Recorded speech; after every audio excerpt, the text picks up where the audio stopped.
چند سو وہاں پر لوگ ہیں جن تقریباً نہتے جو ہیں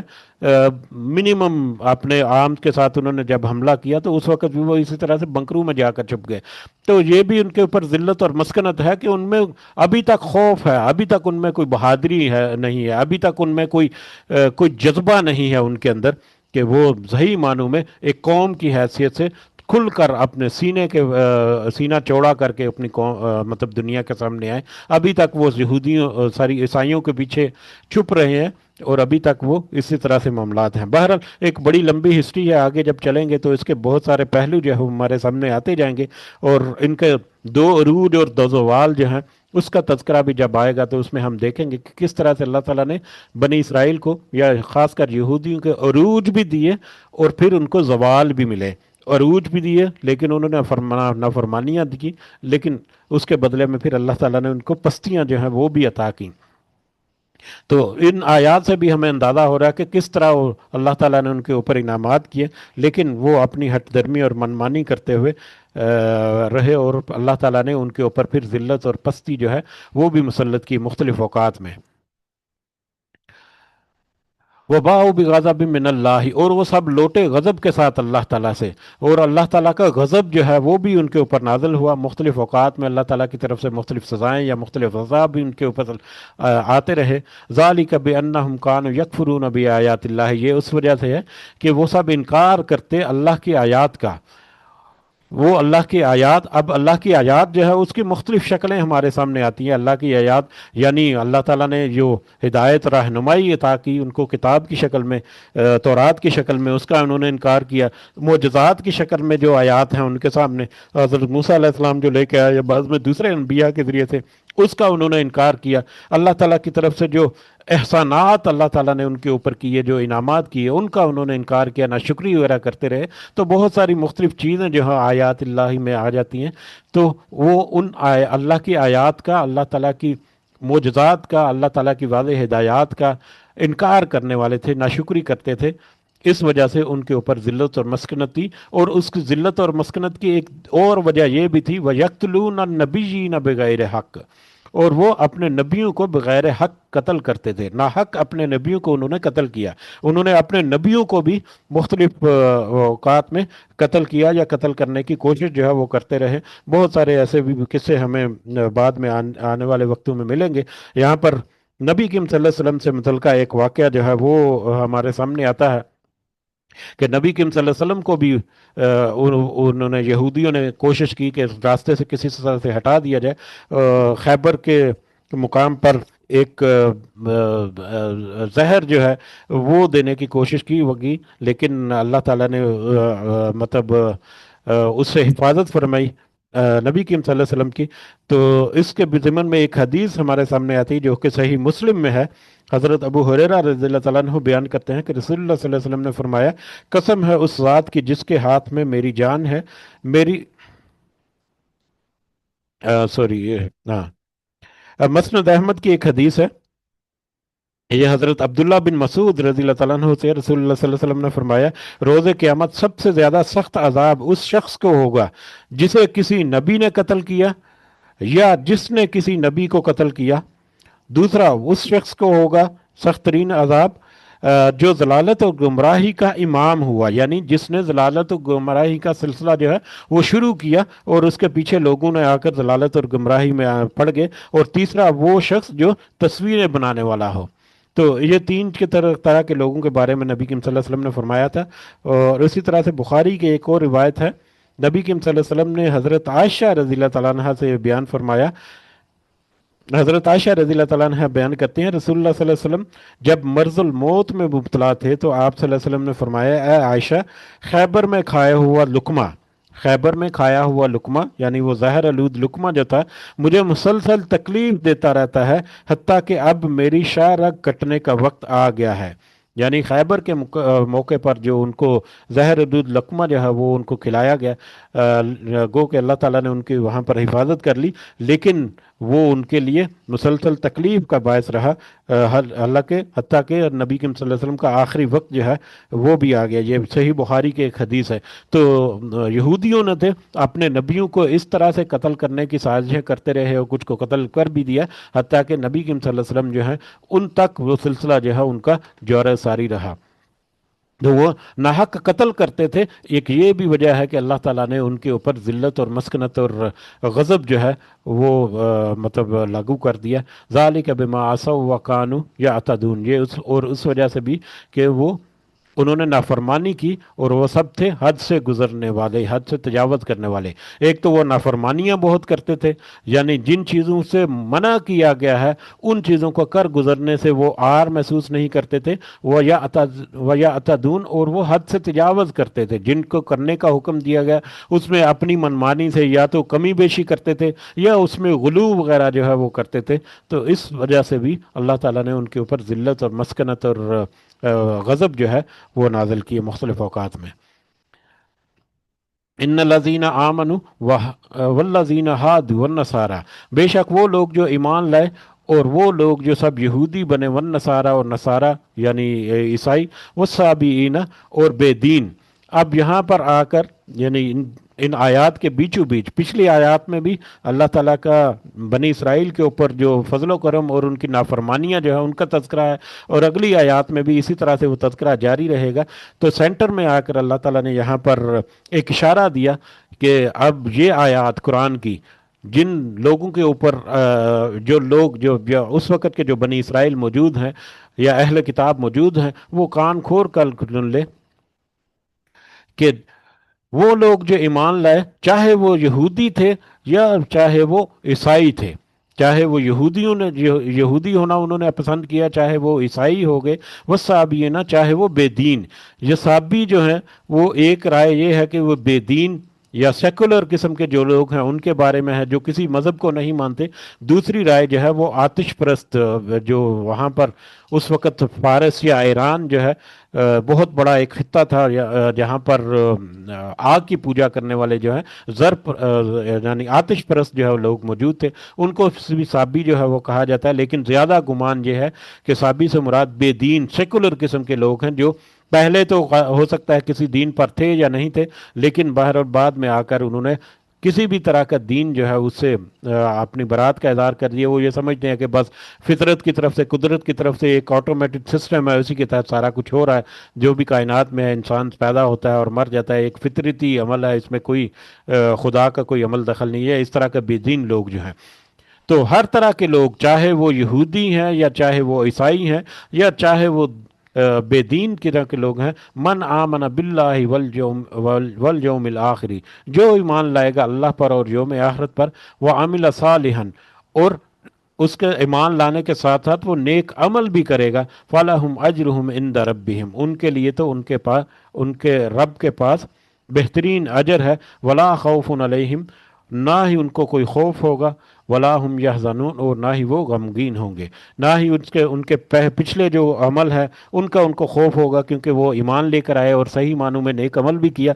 جس کی وجہ سے اللہ تعالیٰ ان کے پچھلے معاملات جو ہیں ان کو بھی درگزر کرے گا۔ تو لہٰذا ان کو اپنے ماضی کا بھی کوئی خوف نہیں ہوگا اگر وہ صحیح معنوں میں ایمان لائے آخرت پر بھی اور نیک عمل بھی کرتے رہے، ولا ہم یحزنون، اور نہ ہی ان کو بعد میں آنے والے کل کے بارے میں کوئی فکر ہوگی کہ کل ہمارا کیا بنے گا، کیونکہ وہ کل کے اوپر بھی مطمئن ہوں گے کہ آج ہم جس ایمان پر اور نیک عمل پر قائم ہے، اس کے نتیجے میں ہمیں کل جو ایک جنت جو ملے گی، یا کل ہمارا جو ہے وہ بہترین حالت میں ہوگا، تو لہذا وہ کل سے بھی وہ مطلب پرسکون ہوں گے یا مطمئن ہوں گے اپنے آئندہ آنے والے کل سے بھی۔ اب یہاں پر اس آیت کے ریفرنس سے ایک تو یہ ہے کہ اس وقت کے جو بنی اسرائیل ہیں ان کو یہ وعدے کر دیا کہ جب تک تم ایمان کامل نہیں لاؤ گے اللہ پر بھی اور یوم آخرت پر بھی، اور اس کے ساتھ ساتھ نیک عمل نہیں کرو گے، تب تک تمہاری چھوٹ نہیں ہو سکتی، اور یہی ایک گارنٹی ہے اس چیز کی کہ تم اپنے رب کے اجر کے مستحق ٹھہرو گے، وگرنہ تمہارا انجام جو ہے وہ بہت برا ہونے والا ہے۔ ان آیات کی روشنی میں کچھ لوگوں کا خیال یہ ہے کہ کیونکہ یہاں پر اللہ پر ایمان اللہ پر ایمان جو ہے اس کا تذکرہ ہوا ہے، یا لیکن رسول پر ایمان جو ہے اس کا تذکرہ نہیں ہوا. لیکن احادیث کی روشنی میں ہمیں پتہ چلتا ہے کہ ایمان باللہ اور ایمان بالرسالت جو ہے وہ لازم منظوم تھا ہمیشہ. اس سے پہلے بھی حضرت موسیٰ علیہ السلام نے جب ہدایت مطلب اللہ تعالیٰ کی طرف سے جو پیغام جو دیا تو حضرت موسیٰ علیہ السلام کے اوپر بھی ایمان لانا اور پھر اس ہدایت کے اوپر بھی اللہ تعالیٰ پر بھی ایمان لانے کے ساتھ ساتھ ایمان لانا جائے وہ ضروری تھا. اسی طرح سے نبی کریم صلی اللہ علیہ وسلم جو ہیں ان کے اوپر بھی آج کے دور میں ایمان لانا جو ہے وہ ضروری ہے. اس کے بغیر ایمان جو ہے وہ مکمل نہیں ہوتا. تو لہٰذا کچھ سیکولر قسم کے لوگ جو ہیں وہ اس سے کچھ استدلال کرتے ہیں یا تعویل کرتے ہیں کہ جی رسول کے اوپر ایمان لانا ضروری نہیں ہے. اگر اللہ کے اوپر ایمان لے آیا جائے اور توحید کو خالص طور پر اپنایا جائے اور پھر آخرت پر نیک عمل بھی کرتے رہیں تو پھر یہی کافی ہے آخرت میں مطلب چھٹکارا پانے کے لیے. لیکن احادیث کی سپورٹنگ جو ہے جب ہم کہتے ہیں تو اس سے ہمیں پتہ چلتا ہے کہ یہ آیات جو ہیں یہ کہہ لیں کہ ایک بریکٹ پیش کرتی ہیں کہ اس سے پہلے بنی اسرائیل کو کہا گیا کہ تم سے پہلے جو لوگ تھے وہ بھی اگر ایمان لے آتے اللہ پر اور اللہ پر ایمان لانے کا جو ایک مطلب ایک کہہ لے کہ جو ذریعہ بنا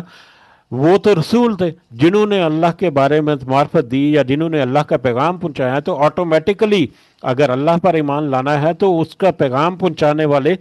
یا پیغام رسانی کے لیے جو اللہ تعالیٰ نے مختص کیے یا چنے لوگ ان کے اوپر ایمان لانا جو ہے وہ آٹومیٹیکلی لازم و ملزوم ہو جاتا تھا. ایک بندہ جیسا کہ حضرت موسیٰ علیہ السلام کے اوپر ان کی نبوت کے اوپر اگر وہ ایمان نہیں لاتے تو ان کی جو ہدایت ہے اس کے اوپر کیسے ایمان لائیں گے. جیسا کہ ہمیں صحیح مسلم کے ایک حدیث سے پتہ چلتا ہے حضرت ابو ہریرہ رضی اللہ تعالیٰ عنہ بیان کرتے ہیں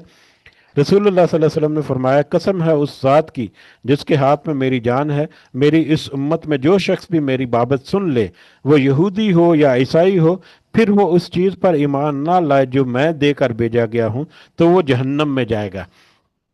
تو اس حدیث سے بھی پتہ چلتا ہے کہ جب تک کہ چاہے وہ یہودی ہو یا عیسائی ہو یا کوئی بھی ہو جب اس کو پتہ چل گیا کہ نبی کریم صلی اللہ علیہ وسلم جو ہے وہ مطلب ان کی موجودگی کا یا ان کے پیغام کا تو جب تک وہ نبی کریم صلی اللہ علیہ وسلم کے اوپر ایمان نہیں لائیں گے تب تک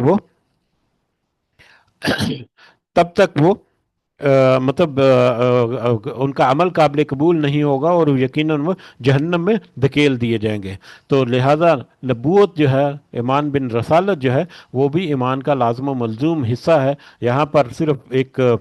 ایک توضیح جو ہے وہ یہی ہے کہ اگر پچھلے لوگ جو ہیں وہ بھی صحیح معنوں میں ایمان لے آتے آمن باللہ اللہ پر ایمان لانا یعنی صحیح معنوں میں اللہ پر ایمان لے آتے رسول پر ایمان لانے کے ساتھ ساتھ اور پھر عمل کرتے تو یقیناً ان کے لیے پچھلے کل کا بھی کوئی خوف نہ ہوتا اور آئندہ آنے والے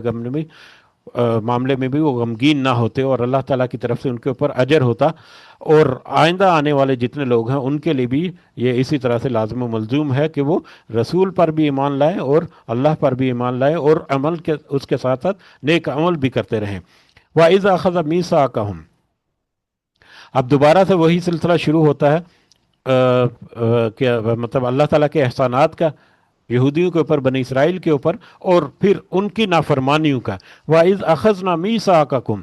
اور جب ہم نے لیا تم سے پختہ وعدہ. میثاق کہتے ہیں ایک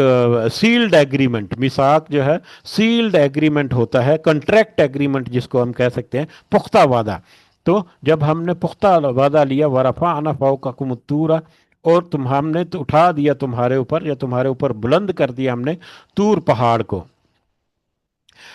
حضرت موسیٰ علیہ السلام جب تورات ان کے اوپر نازل ہوئی تورات کو جب پیش کیا تو پہلے انہوں نے کہا جی کہ جب تک اللہ تعالیٰ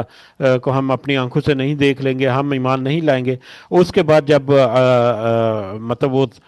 طور کے اوپر تجلی کا معاملہ ہوا 70 سے زیادہ سردار جو ہیں وہ وہاں پر عارضی طور پر ان کے اوپر موت وارد ہوئی لیکن پھر واپس آ کر جب انہوں نے مطلب واپس دوبارہ سے سلسلہ جو ہے وہ شروع کیا تبلیغ کا لیکن اس کے باوجود لوگ جو ہیں وہ کہتے کہ نہیں ہم تو نہیں ایمان لائیں گے ہم تو مطلب یا ہم تو یہ نہیں مانتے یہ ساری سٹوری کو. تو ان سارے لوگوں کے اوپر اللہ تعالیٰ نے ایک ایسی سچویشن جو ہے وہ ڈیولپ کر دی کہ کوہ طور جو ہے وہ ان کے اوپر ایسے معلق ہوتا ہوا فیل ہوا. ابھی بھی آپ کوہ طور کو اگر آپ جا کر وہاں پر ویژولز دیکھیں تو وہ کوہ طور جو ہے وہ بہت بلند پہاڑ ہے، اور ایک سائڈ سے وہ بالکل اسٹریٹ اوپر کی طرف جاتا ہے اور وہ بہت بلند نظر آتا ہے. بہرحال وہ ایسا سینیریو اللہ تعالیٰ کی طرف سے وہاں پر ڈیولپ ہوا کہ وہ ان کو ایسے لگا کہ ایسا وہ پہاڑ کو طور کو ان کے اوپر مطلب معلق کر دیا گیا یا ان کے اوپر جھکا دیا گیا کہ ایک طرف جو ہے ان کے اوپر سمندر ہے اور دوسری طرف سے پہاڑ ایسے کہ جیسے ان کے اوپر ابھی آیا گرا کہ ابھی آیا گرا. تو ایسی سچویشن اللہ تعالیٰ نے ان کے سامنے کر کے ان سے کہا کہ دیکھو اب تم اگر اس کے باوجود اگر تم اس کتاب کو یا اس حکم کو نہیں مانو گے تو یہ طور پہاڑ جو ہے یہ تمہارے اوپر جو ہے وہ گرا دیا جائے گا. تو اس خوف میں یا اس سینیریو میں آ کر انہوں نے پکا وعدہ کر لیا کہ ہاں ٹھیک ہے، ہم تو اب ہمیں اب یقین آ گیا ہے، ہم اب ایمان لاتے ہیں اور پختہ وعدہ کرتے ہیں کہ ہم تیری یعنی مطلب ہم تیری ہی بات کو مانیں گے یا تیرے راستے پر چلیں گے. اللہ تعالیٰ کے ساتھ اور حضرت موسیٰ علیہ السلام کے ساتھ وہاں پر وعدہ کیا. تو یہ اس کا تذکرہ ہے کہ جب ہم نے پختہ وعدہ کیا، ہم پختہ وعدہ لیا تم سے اور تمہارے اوپر طور پہاڑ کو بلند کر دیا یا معلق کر دیا، خضوع، اور کیا وعدہ لیا؟ خضوع، تم سب تھام لو، پختہ کر لو، ما آتیناکم، جو ہم نے دیا ہے تم کو، بقوت، مضبوطی کے ساتھ، مضبوطی کے ساتھ تھام لو اس ہدایت کو، اس نصیحت کو. وَاذْكُرُوا مَا فِيهِ لَعَلَّكُمْ تَتَّقُونَ، اور جو کچھ اس میں ہے اس کو تم تذکرہ کرو یا اس کو تم یاد رکھو تاکہ تم بچ سکو. اگر تم فلاح چاہتے ہو یا تمہاری بقا اسی میں، تمہاری فلاح یا تمہاری بچت اسی میں ہے کہ تم اس کو مضبوطی سے تھام لو. یعنی وہی تورات کے احکامات، اس وقت حضرت موسیٰ علیہ السلام کی جو ہدایات ہیں ان کی پیروی کرنا یہ تمہارے لیے لازمی ہے. اس کو تم مضبوطی سے تھام لو گے تو تب ہی تم بچ سکو گے. اور تم سب نے پھر وہاں پر پختہ وعدہ بھی کیا، ایک پکا اور سچا وعدہ بھی کیا کہ ہاں ہم ضرور اس کی پاسداری کریں گے. ثم تولیتم من بعد ذالک، اس کے باوجود تم پھر گئے. اب یہ پکا وعدہ انہوں نے کیا بنی اسرائیل نے، لیکن وقت گزرنے کے ساتھ ساتھ پھر اس سے پھر گئے، پھر اس سے وہ انحراف انہوں نے کرنا شروع کر دیا. فلولا فضل اللہ، پس اگر نہ ہوتا اللہ کا فضل علیکم تم پر، ورحمت اور رحمت، لکنتم من الخاسرین، تو تم یقیناً خسارہ پانے والوں میں سے ہو جاتے. تو آپ یاد کرو کہ اس سے پہلے بھی بہت دفعہ تمہارے اوپر جب اللہ تعالیٰ نے انعامات کیے، بہت جگہ جب تمہارے اوپر اللہ تعالیٰ نے تمہاری نافرمانیوں کے باوجود تمہیں کچھ سزائیں بھی دیں، لیکن ان سزاؤں کو تم سے ٹال بھی دیا اس کے باوجود کہ تم نافرمانی کرتے تھے. جب اللہ تعالیٰ نے تمہارے اوپر فضل و کرم نہ کرتا تو تم خسارہ پانے والوں میں سے ہو جاتے. اپنے ماضی کو یاد کرو کہ کتنی دفعہ تم نے اس طرح سے معاملات کیے، کتنی دفعہ تم نے انکار کیا، کتنی دفعہ تمہارے اوپر اس طرح سے سزائیں آئیں، اللہ تعالیٰ نے سختی کی، تم نے پھر معافی مانگی، اللہ تعالیٰ نے تمہیں معاف کر دیا، پھر تم اسی طرح سرگرمی کرتے رہے، پھر اللہ تعالیٰ نے تمہیں معاف کیا، پھر اللہ تعالیٰ نے تمہارے اوپر فضل و کرم کیا. تو یہ اللہ تعالیٰ کا بار بار تمہارے اوپر فضل و کرم اور رحمت نہ ہوتی تو تم تو خسارہ پانے والوں میں سے ہو جاتے. اب اس میں سے ان کے لیے بھی ایک اشارہ کہہ لیں کہ جس نے تو اس وقت میں صحیح معنوں میں ایمان قبول کر کے اپنے معاملات کو درست کر لیے، یہ ان کے لیے تو صحیح معنوں میں فائدہ مند چیز ہے کہ اللہ تعالیٰ نے ان کے اوپر ایسا فضل و کرم کیا کہ وہ خسارے سے بچ گئے. لیکن جو بار بار اس میٹر میں پھنستے رہے وہ خسارے میں پڑتے رہے. تو اللہ تعالیٰ تو اپنا خاص فضل و کرم ہمیشہ کرتا رہا، لیکن جو انکاری پر رہے وہ در حقیقت خسارے میں پڑے رہے. لیکن اللہ تعالیٰ نے تو اپنی طرف سے خسارے سے بچنے کے لیے ان کے اوپر اپنا ہر طرح کا فضل و کرم کیا. وَلَقَدْ عَلِمْتُمُ الَّذِينَ اعْتَدَوْا مِنْكُمْ، البتہ تحقیق تم جان چکے ہو، الَّذِينَ ان لوگوں کے بابت بھی، اعتدوا جنہوں نے زیادتی کی، منکم تم میں سے، فی السبت ہفتے کے دن. تم بلا شبہ ان لوگوں کے بارے میں بھی جان چکے ہو، یا تم ان لوگوں کے بارے میں یا اس قوم کے بارے میں بھی خوب اچھی طرح سے جانتے ہو جنہوں نے ہفتے کے دن تم زیادتی کی. اب ہفتے کے دن زیادتی جو ہے، اگلی دو آیات جو ہیں یہ ان کے اوپر ہیں کہ ایک وقت آیا کہا جاتا ہے کہ یہ حضرت داؤد علیہ السلام کے دور میں اس طرح کا معاملہ آیا تھا۔ بنی اسرائیل کے ساتھ وعدہ کیا گیا، اللہ تعالیٰ کے احسانات جو ہیں وہ بہت سارے، جس کے پہلے بھی تذکرہ ہوئے۔ انہوں نے ہفتے والے دن کو چوز کیا اپنے لیے چھٹی کا دن، اور اللہ تعالیٰ کے ساتھ انہوں نے وعدہ کیا کہ ہفتے والے دن ہم صرف تیری عبادت کریں گے اور کوئی دنیا کا جو کاروبار وغیرہ جو ہے وہ نہیں کریں گے ہفتے کے دن میں۔ یہ اللہ تعالیٰ کے ساتھ یہودیوں نے وعدہ کر لیا۔ اب یہ وعدہ تو انہوں نے کر لیا، لیکن وقت گزرنے کے ساتھ ساتھ اس وعدے میں بھی انہوں نے ڈینگے مارنے شروع کر دی، اس وعدے میں بھی خلاف ورزیاں جو ہیں وہ شروع کر دی، مختلف انداز سے وہ اپنے کاروبار میں بھی مشغول ہوتے، اللہ تعالیٰ کی یاد کا وعدہ کیا، اللہ تعالیٰ کی یاد کو بھی انہوں نے بھلا دیا۔ تو مختلف اوقات میں مختلف جگہوں پر مختلف طرح کے اس طرح کے معاملات ہوتے رہے۔ تو ایک واقعہ انہیں مختلف واقعات کے میں سے ایک، اللہ تعالیٰ کی طرف سے ایک آزمائش جو ہے اس کا تذکرہ ہمیں سورہ اعراف میں جا کر بڑی تفصیل سے ملے گا۔ سورہ اعراف کی، بلکہ ہم یہ آیت جو ہے اس کا ترجمہ دیکھ لیتے ہیں، آیت نمبر 163 ہے۔ اور ان سے